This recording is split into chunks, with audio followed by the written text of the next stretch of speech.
You wrote a haiku? Well, I found a haiku that I wrote back in 2018, and I'm so thrilled. Oh, wow. Yeah, I've only had one. They're hard to write. Yeah, they are tough. They are tough. Gary, what's Hey, up? hey, hey. I've got 5 or 6 of those, and they all suck. I know haiku doesn't seem to be my thing, you know. Well, it isn't mine either. But I discovered this one in some old papers that I had, and I'm so thrilled that I wrote it. Well, great. We'll have to hear it, and Yeah. of course, I'll have to try to introduce one maybe next time. And Bobby, you can read whatever you want to read. I don't really care, you know. It's like You don't? haiku, you know. Whatever. Well, the last time I read a poem, I broke the phonograph or I said words that probably needed to be deleted. Oh? No, we don't delete on this show. No, I don't remember you don't? that. No. Okay. I'm not even sure. Now, like if you said something at the beginning of the show, Raven could like cut you out, you know, or at the end of the show.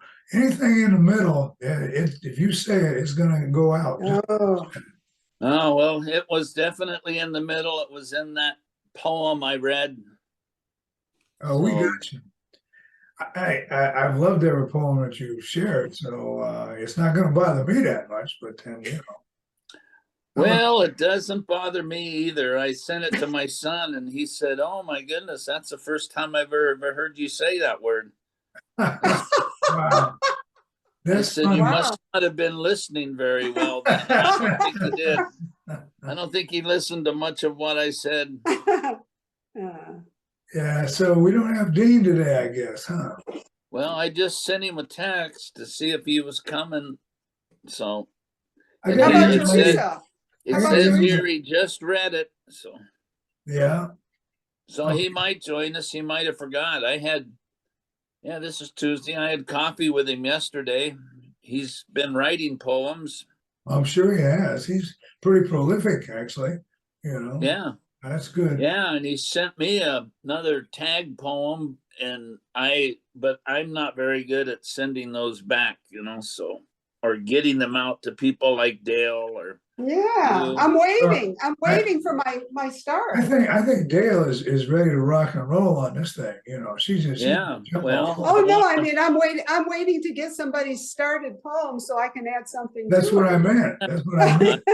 Yeah, you're all in the game. That's for sure. I am. Oh yeah, absolutely. My time right now is consumed with shoving words into my brain to remember for this play. So once I get that done, then I might have time for some of this. Well, there's always a play, Bobby. Well, I yes, really, there is, especially for somebody really like Bobby. think this is my last one. Yeah. I just don't. Dean just wrote back, said not feeling good today, and I'm going to have to pass. So yeah. Okay, well, thank you for letting us know, Dean. Appreciate it. We'll be looking for you next time. Keep writing. How about Teresa? How about Teresa? Yeah, how about Teresa? She told me afterwards that she had a blast, so I was expecting. She told me the same thing, you know. And well, she may. You know, we've been using that one email that has all of the links on it. Did she ever get an email that had? Yeah, I forwarded that to her. Yeah, okay. Yeah. Well, I'll take this opportunity to introduce somebody who's not here and may not be here for another session or two, but it's again, it's another theater connection. But there's a couple that I met in Damn Yankees, and Sammy Hartwell is the person of interest. And Paul. She's going to join us? She may not. She's traveling today, but she's very excited. I know Sammy. Sammy's a fantastic artist. Yeah, and her husband, I better mention her husband or he'll be sore at me, you know, is Paul Hartwell, who's a very good actor. And yeah, he is. He stepped in into It's a Wonderful Life to take the lead for a weekend, and he did fine. He's very talented young man. To be George Bailey? To be George, he was George. He was about 3 or 4 other people like the rest of us, but he got his shot at George, and he didn't waste it. He did not waste it. Well, he's very talented that way. Yeah. The thing about Sammy was that after a rehearsal, one of the rehearsals for Damn Yankees, we all went out to a karaoke joint. Bobby, you've been there. I don't. Yeah. Been there or not. But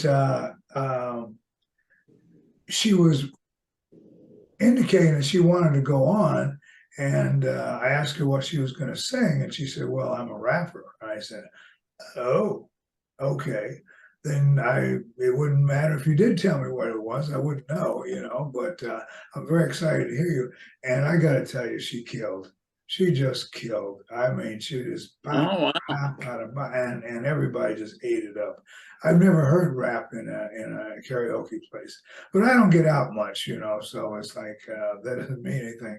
But anyway, she's very excited to be on the show, and she will be either the very next show or the one after that. And I told her I'd give her a little promo, Yeah, well, great. I'm looking forward to seeing her on here. Yeah, absolutely. Oh, so are we gonna start out with a haiku, or are we gonna start out with the beginning of a poem, or who's gonna go first? I've got to hear this haiku that. Oh no, I didn't say it was good. we don't well, care. It was just fun. I just said I've got to hear it. So maybe I think it is good. It was fun because I was going through some papers, and I keep a lot of little notebooks, and so I'm flipping through to see which pages I can throw away, and I came across this one dated August of 2018, and I called Ancient history. I called it Early Morning Haiku, and it's like I don't remember writing this at all, and then I'm thinking, well, maybe I stole this from somebody. I saw it someplace and I wrote it down, Yeah, so then you're I read encroaching it on my life now. and then I read it, and it's like, oh, well, this makes sense. I remember when I was in this house for a couple of years, and when I bought it, there was like zero landscaping. It was weeds and yuck. And anyway, and this evidently is a time when I went to the nursery and I bought a bunch of plants, and I was about ready to plant them. So you would never know that from this, but I remember from memory. Okay, so this is Early Morning Haiku, 575. I mean, that's what I did. I went, 575. It really is a haiku. Okay. My spot on this rock, lavender waves in round pots. Hello, hibiscus. I didn't say it was good. No, it was good. I don't understand the last line. Hello, hibiscus. Well, I bought a lavender plant. They aren't lavender plants. They're little plants that are purple. And I remember setting them out in the yard, and I bought a couple of hibiscus plants. And I'm getting ready to plant them. See, so, and here I am on my, so. As you finish the second line, I was thinking, this is one of the best haikus I've heard, but then I got lost with the last line. So could you read it again? Okay. Yeah, definitely read it again. Okay. My spot on this rock, lavender waves in round pots. Hello, hibiscus. Oh, I do like it. I got it now. I do like it. Well, you're a trailblazer. You're a trailblazer. You went first. Yes. Yeah, that was great. I'm gonna take that as a personal challenge, although I don't know if I should. Well, you could take it as a challenge. It's going to be hard to beat that one. Well, yeah, for sure. But that's. I'd like to see you try. She sets the bar high, but that's what we're here for, right? I think that's what we're here for. I'm here to hear Bobby go next. That's what I'm. Yes. All right. Well, this poem that I wrote in the last 2 weeks, you know how much we love and care for and hope the best for our kids. And 2 of my 3 daughters have just found the house of their dreams. The thing that they love. They're 2 completely different. The third one is now looking for her house, and my sons will probably never own a house. But this house that my middle daughter bought is out in the country, and she loves 2 things. She loves a glass of wine around the fire at night, and I wrote and shared a poem a few weeks ago called Luxuries of Life, and that was a picture that she had taken with a glass of wine and the fire. Well, her husband and father-in-law came in to help her husband, and they built a cover for their back deck, and she is in love with that covered porch, and she loves to sit out there with a fire in the morning and drink a cup of coffee. So a glass of wine and a cup of coffee. And so I was sitting there looking at this picture thinking, I've got to write a poem for it. And remember Jimmy Buffett sitting on the dock of a bay? That kind of came into my head as the rhythm. And so this is the poem I wrote. I sent it to her. She said, I love that, Dad. I've saved it. I'm going to listen to it often. So the poem is called Close to Heaven. And there's a photograph that she took. And so it says photographed by Amy Walters. The poem reads, sitting on the deck of my porch while the sun turned the night into day.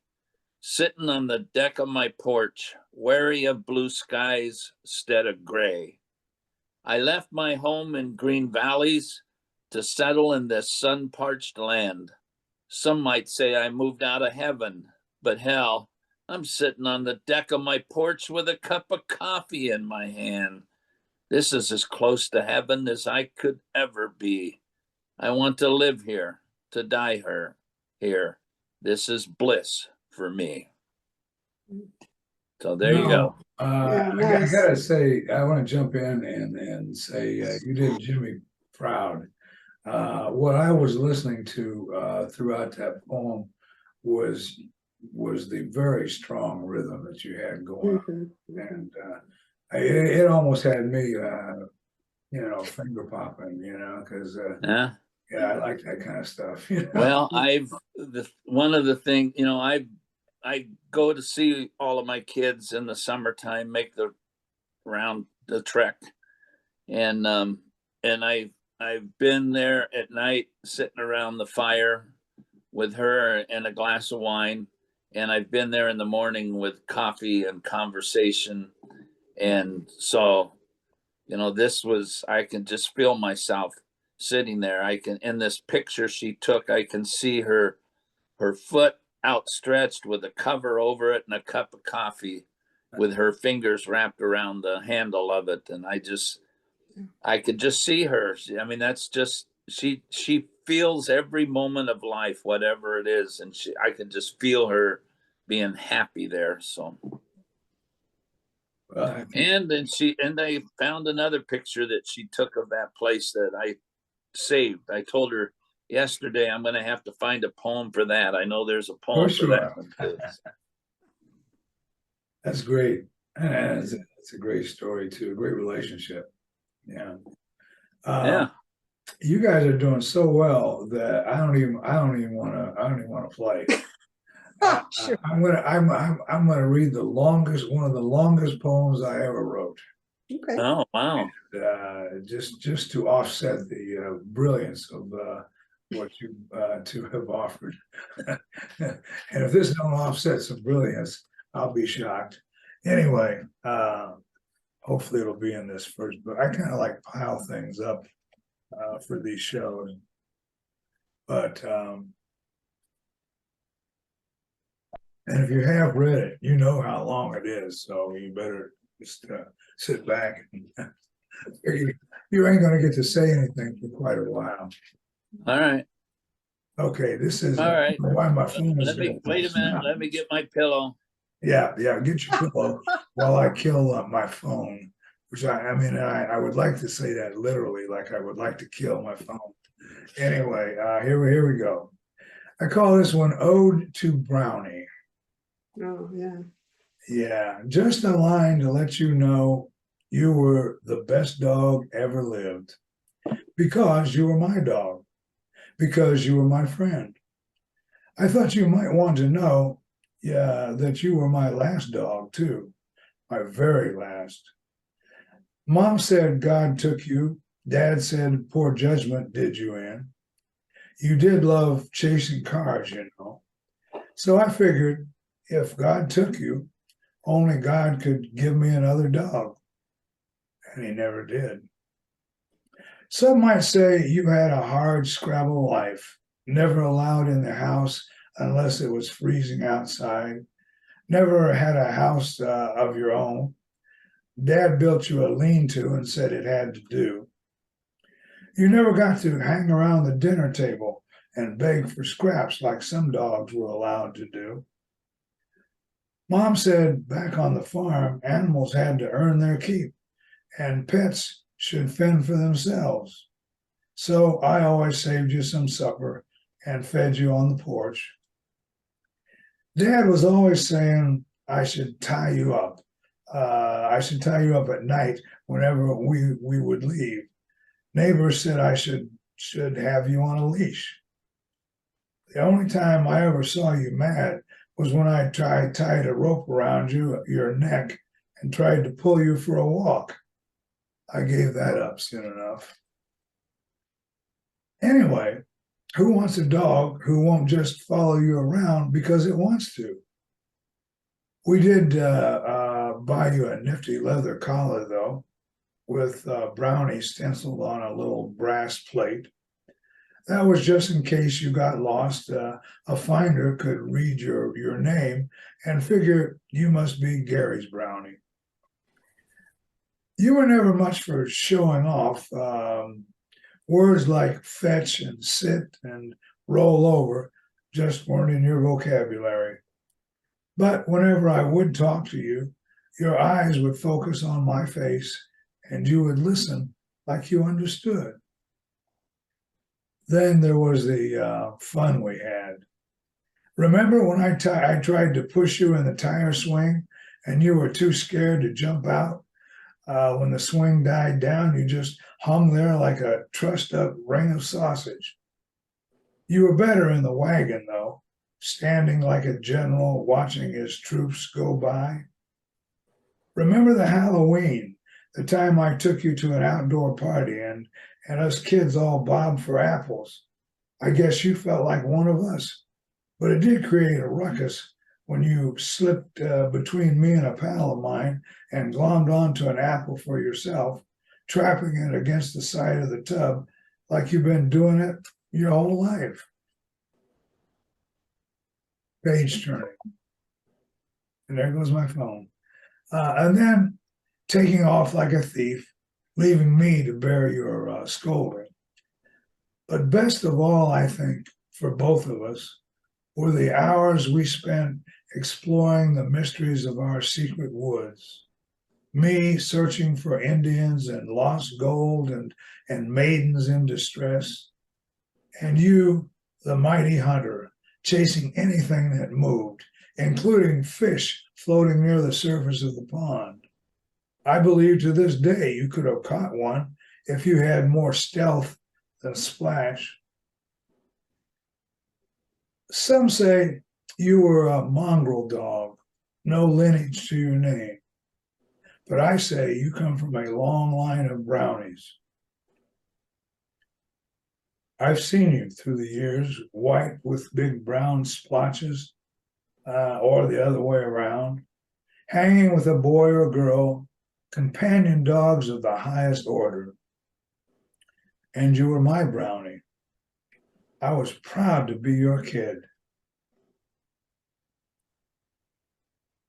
I'll remember you forever. Will you remember me? Hmm. That's my long one. Yeah, that was long. It was very emotional, very touching. You know, it's funny. I would say in general, I don't get too emotional about stuff that I write, but I cannot get through that poem without just having to pause, you know, because I'm about to tear up. And I don't know what, you know, it was just, it was a dog, you know, it was my dog. Anyway, thanks for your Well, there's indulgence. a reason why dogs are good companion animals, because they're good companions. Absolutely. Great. Well, that's a good lead in to a poem that I wrote recently that I wanted to share today. So I didn't know if I wanted to share it or not, but after that one, I think I have to. You know, in social services, it seemed like in the fall, that's when my caseload, you know, always was missing people. People seemed to pass away towards the end of the year. And in fact, I just got a phone call early this morning, one more person, a friend of a friend that's been suffering with cancer for a couple of years. She passed yesterday. So anyway, what my poem is about is my nephew took his life a little bit before Thanksgiving, and he left videos, one for me, one for his sister, and one for his daughter. And it was quite emotional, as you can imagine. But anyway, so I wrote a poem about that, and I will share it. All right. It's called Video Farewell. Eyes open, eyes closed. I'm sorry, he said, with tears in his eyes, and his dog barking in the background. Inside demons, outside smiles. How are we to know? All of us who love you. Eyes open, eyes closed. Why did you hide inside? We would have loved that part of you too. I'm sorry, he said, with the dog barking in the background, with tears in his eyes. There's nothing you could have done. I love you, he said, and I know I will see you again. Now, when I try to meditate, I cry. And all I hear is your dog barking in the backyard. He said on the video, the dog was his best friend. He named it Ricky after his father, my brother. Oh, So, very touching. The ending was very powerful. That last line, or last couple of lines, it was sort of brought it all home. Yeah. It was very good. Well, I don't. It's kind of hard to Real praise something that's so emotionally emotion ridden, you know. Yeah, you kind of just want to say thank you and have a moment of silence and move on. It was a very meaningful poem. I appreciate you sharing. Okay, so I guess I'm up. This is your job is to perk us up now. This is one of those tag poems that Dean sent to. I was telling Dell that I love getting them, but I'm not very good at sending them. And maybe I will when I have more time. But this one that he sent me, it had to do with the question, why are we here? And of course there was no finish, or I mean, it was just I don't have it here, or I'd read it to you, what he sent me.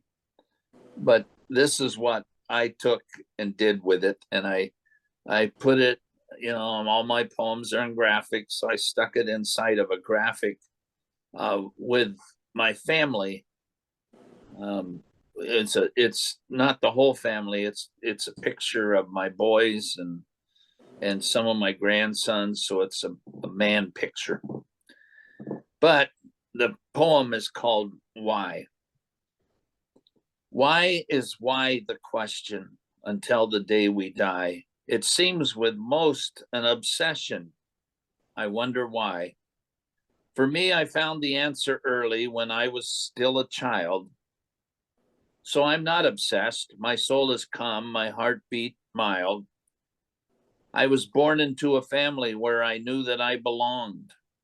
Not the perfect family, because for sure, I was very wronged. It was not what they did or didn't or still would do to me. It's just that I was part. I needed them, and they needed me. I was an intricate part of the whole even before I came. Here, now, and after death, I'm still part of the same. Why is why a question until the day we die? IDK.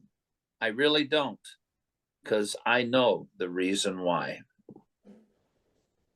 It's nice.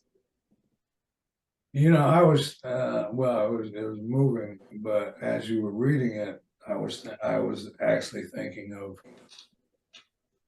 for lack of a better term, the exercise, you know, of picking up on somebody else's poem. And I thought the way you ended it was just a perfect tagline for somebody, maybe him, to pick up and take it further. I don't think we really have any rules at this point. You know, if we hear something, we hopefully we would feel free enough to share it. You know,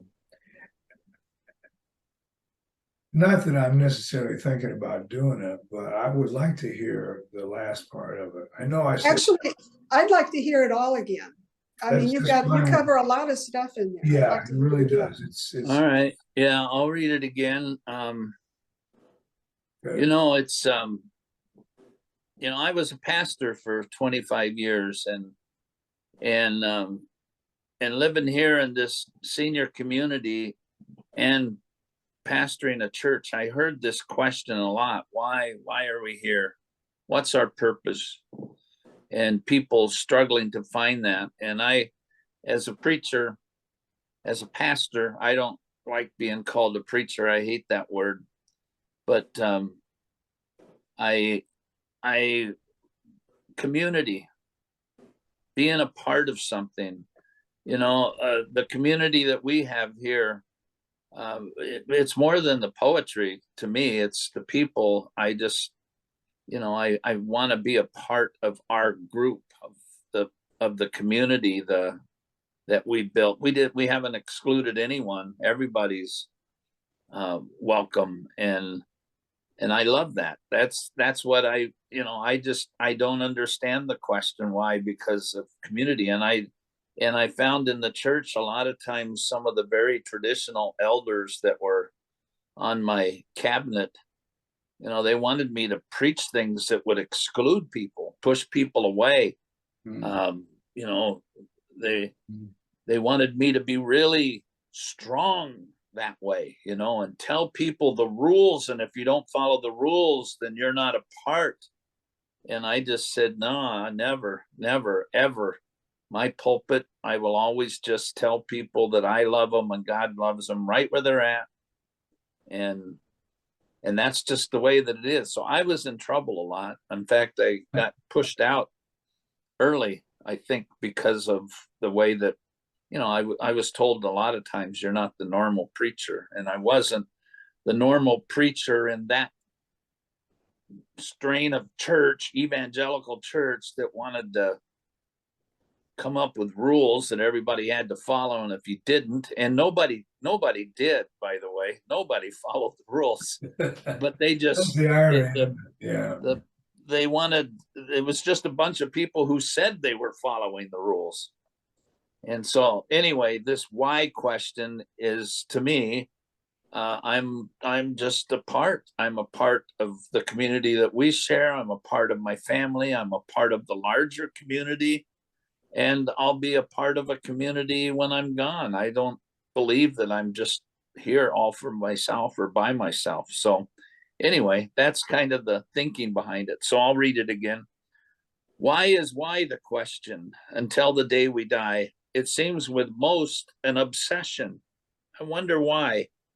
For me, I found the answer early when I was still a child. So I'm not obsessed. My soul is calm, my heartbeat mild. I was born into a family where I knew that I belonged. Not the perfect family, because for sure I was very wronged. It was not what they did or didn't or still would do to me. It's just that I was part. I needed them, and they needed me. I was an intricate part of the whole even before I came. Here, now, and after death, I'm still a part of the same. So why a question until the day we die? IDK. I really don't, because I know the reason why. You know, I didn't get IDK the first time, and I should have, because my daughter uses it all the time.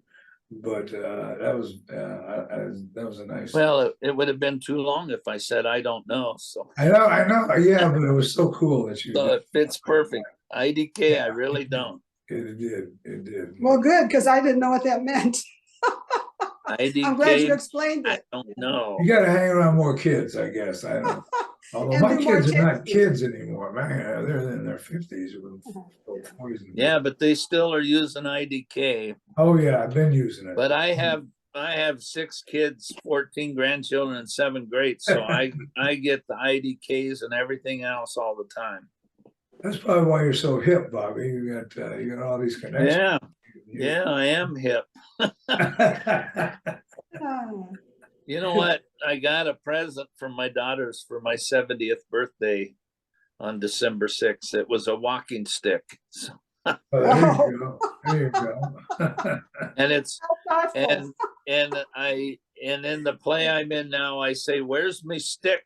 3 times. So I'm gonna have this stick that they gave me in the play. So. That is too cool. That is too cool. It is, and I need it actually. I don't have the balance that I used to have, so it's nice to have the stick. I don't need it to walk. I just need it to catch my balance every once in a while. Yeah, yeah, I can relate with the balance issue for sure. Running helps a lot, but if I don't run, I'm just. I don't walk into walls, but I do fall over a lot, trip. Yeah. Well, you need a walking stick. See, my daughter is in healthcare for seniors, and she says everybody has a walking stick now. So you don't want a cane. Yeah. A cane's not cool. Get a walking stick. No. So, and I've gone into stores with this walking stick, and people move out of the way. They go, "Oh, you go first." There you go. Nobody wants to be pinned to the floor with a stick in your foot, Yeah. Oh dear. Wow. Oh wow.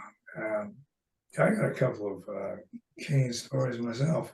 Actually, it was having to walk on a damn cane that caused me to get some surgery to change my life. It's allowed me to keep moving on and run and everything else. So just to be specific, it was hip surgery that I needed and didn't want to have. And when I started walking with that cane, I realized, man, you got a long ways to go with this cane, and you don't like it, so you better do something about it. So, yeah. Well, I have a cane too, and I didn't like it. But get a walking stick, Gary. You'll love it. I think some of my cast members would love it too. They're afraid they're gonna knock me over, I'm gonna knock them over, or wander off into the wrong scene or something. Anyway, I think it's my turn, right? Yes, Yes, it is. I'm reaching for the book, so I hope it's my turn. This one won't be so long.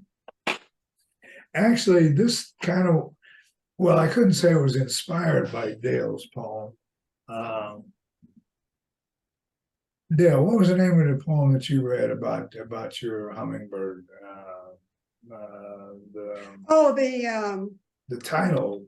yeah, the something of the, let's see.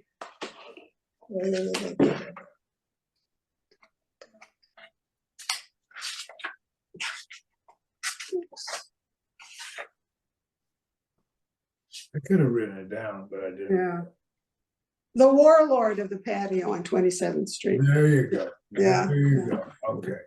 Now, I can't really hold a candle to the Warlord, but I do like this little ditty that I wrote, and so I'm going to read it. And the title is I know God made hummingbirds to fly. Actually, it's one of these poems that doesn't have a title, so we just use the first line as the title. So I have to read it again, okay?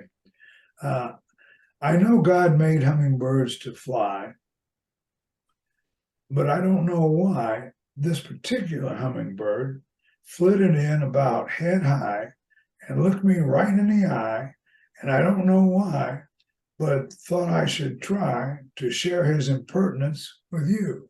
Share his impertinence, share his impertinence, share his impertinence with you. That's my hummingbird. Yeah. Wow. He gave you the once over, right? Yeah. Yeah.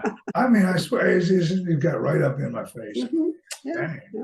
Okay. So is the share his impertinence over and over again because of the fluttering of the wings? No, I just thought it sounded good. It actually isn't in the original poem. I thought, Oh, I'm a budding lyricist. yeah. I'm maybe one of three people who actually know that, but now it's five, right? So no, I just tried trying to be cute, Yeah, yeah. But I mean, if you can't have fun with your stuff, why write it? That's right. And you can change it however you want when you wrote it. There you go. Yeah. Well, repetition is good. Well, yeah, it is. I think. Yeah. And it's kind of like balance. I may have done it just because, wow, that's a really short poem. But I don't think it was that. I just think as I was reading it today, I just threw in those three extras, and I said, I like that, so I'll just do it. Okay. Pregnant pause. Yeah, well, it's kind of Dale's fun to turn get if that. she's got Oh, is it another. that turn? Okay. Well, I'm going back to my book because that's all I have for new stuff. But this is from my book, and I think I've read it before. So if I have, pretend that I haven't. Okay. Okay. I can do that. In the book, I call it Beyond the Prom. And but when I was reading it the other day, thinking I might read it, I decided to change it to Peeking In at the Prom. So I don't know if that helps it any, but I didn't catch the last part of that. Peeking In at the Prom, prom Peeking dance. In at the prom. Okay, I got it. Yeah. I got it. Okay. I didn't get that. Okay. Shadowed figures slide over polished wood. Paired silhouettes cling to shared lyrics, secret sounds. Through glass and time, I strain to feel the rhythm. Silence consumes my search. My ears seek music. I long to feel the magic of their movement. Adrift among toneless decades, never to join in. I imagine them slow dancing still. Parallel journeys straddle a window draped in memory. I want to trade my shipwreck for their voyage. I could steal that whole poem. I could just steal it, put my name on it. No, I mean, I'd be happy to. Actually, there were so many good lines in there. I wouldn't even know where to start. That one really had me from the get-go. If I were to ask you what your favorite lines in that poem are, what would you say? Well, I have several in there, but I like the last one. You know, looking at somebody else's life and, you know, feeling like, you know, they have a voyage and you have a shipwreck. But, you know, I love alliteration. So, you know, when it comes to speaking music and magic and movement, you know. I love alliteration too. And a lot of times when we're talking about rhyme, as in all poems have to rhyme or should rhyme, use rhyme, there's so many other things, poetic things you can use, and alliteration is certainly a big one. I like it. I like it a lot myself. So and I try to use more of that. And if it's going to rhyme, it's going to rhyme. These poems, they have a life of their own once they get started, you know. Anyway, some of them just kind of pull you to the rhyme. Right. Oh yeah, for sure. Which is okay. That's fine, you know. As long as I get pulled, I don't care. You know, I want to go someplace. Well, okay, so I have a poem that rhymes. What an introduction. Right. We just gave you, and we didn't even know we were doing it, right? Right. I have been thinking a lot lately for a lot of different reasons about the church and the rules they set up and the exclusions that they create instead of they're exclusive instead of inclusive. I came across this picture of a little tiny country church that looks like it's abandoned. The grass out front is green, or is yellowed, dyed yellowed. It's like no one's there anymore, which I think is pretty true of a lot of churches in America that lived on those rules. They're dying off. But anyway, I took that picture and wrote this poem, and it's called Grace for All. I grew up in a hardcore evangelical church, and I was not told the truth all of the time. Was it inadvertently or by design? Does it matter? Truth should matter all of the time. So inside of this culture where truth was not there, was there or not there some or all of the time, I somehow came to discover that the gospel truth was not always going to rhyme. Sometime, but not all's time, because your relationship with God might be a little different than mine. The end. I love that take on time. I'm going to have to hear that line again. It was about 3 lines from the end. So inside of this culture where truth was there or not there, some or all of the time. Yeah. I like that. Truth was there or not there, some or all of the time. I just like that balance. Yeah, I liked it too. Yeah. And that's what it was. There was truth there, but they were given the gift of truth, but they just used it as a club instead of calling, instead of labeling their doors with that truth. They just used it to beat people up. So anyway, yeah. Well, thank you. Nice. For the poem and for the insight, Yeah, I've realized that sometimes it requires, when you write a poem, it sometimes requires that you explain a little bit of the background and Sure.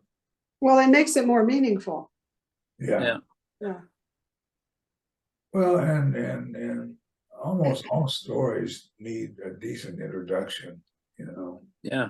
And I thought you more than did that. So again, thank you. Yeah. You've noticed I don't really have any new poems. I don't know if you've noticed that or not. It's not that, well, I wrote these books and I'm done, as I'm actually working on my latest, and I may never finish it. I don't know. So that's why I read them out of these books. Now, when I do want to say one thing after I read my poem. Okay, I'm gonna get all my stuff in here.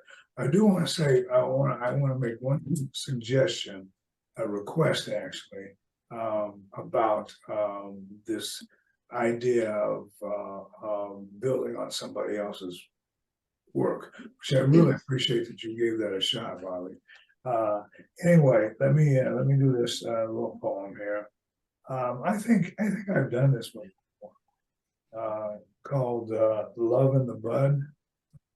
I read it, I think, not so much because I think it's better than my other poems. It's just that I am totally in love with the last two lines, and I cannot stop sharing them with people, whether they agree with me or not, you know. And so here goes. It's called "Love in the Bud." Let us promise not, when love is in the bud, that there can be a conjuring with the incarnations of the season and their death-defying undulations, such that the raging beauty of our rose can unleash its atom-smashing essence. But let us simply say we love today, and we might behold a new reality, a new and natural knowing, serene in its sensitivity, facile as our fleeting moments, accepting of each other's truth as patient soil accepts the rain. Yeah. I love that last line. Yeah, nice ending. That's the part I love too. The rest of it's all right, you know. But you know, I didn't even like this poem for a while because of the first half of it. It just sounded like somebody was showing off a little bit, you know what I mean? I don't mind showing off, but I don't like getting caught at it, you know what I mean? Anyway, thank you for your attention. Now, here's the deal. Okay, so thanks to Dean and Bobby, we made we followed through on what we're talking about. And I don't know, Bobby, if you know this, but I'm pretty sure Dale knows this and has read this. I've got this poem. It's still the only new poem that I have, and I've had it for a couple of years now, I think. And I keep giving it to people as here's what I got so far. And nobody has given me much. Well, Dale gave me some ideas, which I failed to I just couldn't do anything with them. Not that they were not great ideas. So I thought, well, what if I just read you like the very first verse? Now I realize as I'm speaking that I'm not even sure where this poem is. Which, if I had thought this thing through, I would not have done this. But I'm still, I can do it next time. And here's the thing. I would like to just give you the part that I wrote as soon as the thought and the images came to my mind in the first place. And then I tried to build on that. I haven't been able to build to my satisfaction.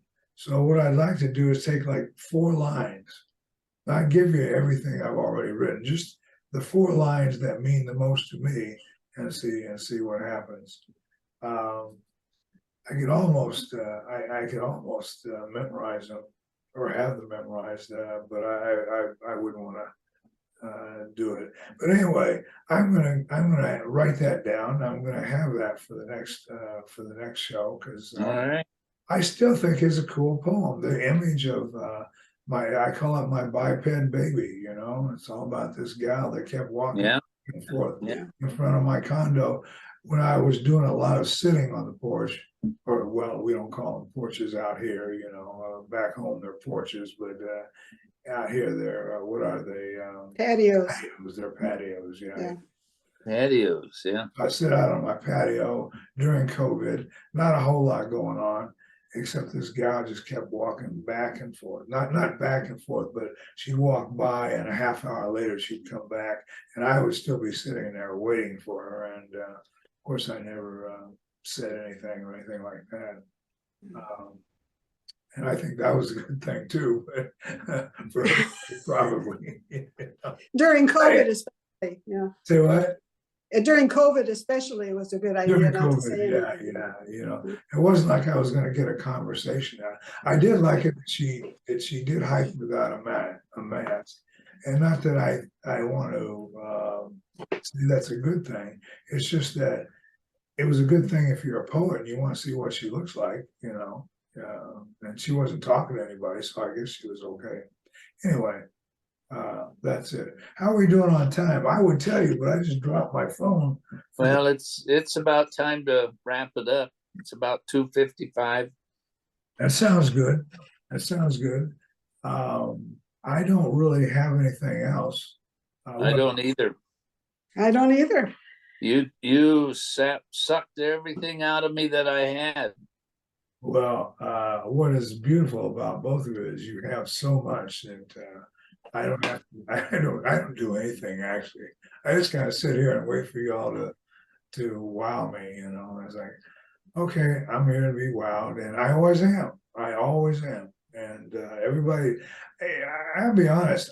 Everybody who's been on our podcast, I've loved their stuff. You know, at least some of it anyway. You know, so. That's pretty much what I've got. I'm now. I do want to remind you all that you can look at the YouTube thing. You have the link, and you can go on the YouTube link and see the shows that Raven has edited. And in other words, well, and I have a reminder that the email that was sent out with all the links in it. Today was the last link in that email. So yeah, if we're going to continue, we need a new you need a new one. List. And Raven is aware of that, and he got the case. But thank you for recognizing that. So unless anybody has any parting words, I think it's I'll start it off. See you in 2 weeks. Keep writing. Because it's good for you. All right. You guys are good. You know, you are good. Love you all. We'll see you in 2 weeks. See you next time. Yeah. All right. Bye-bye. Bye-bye.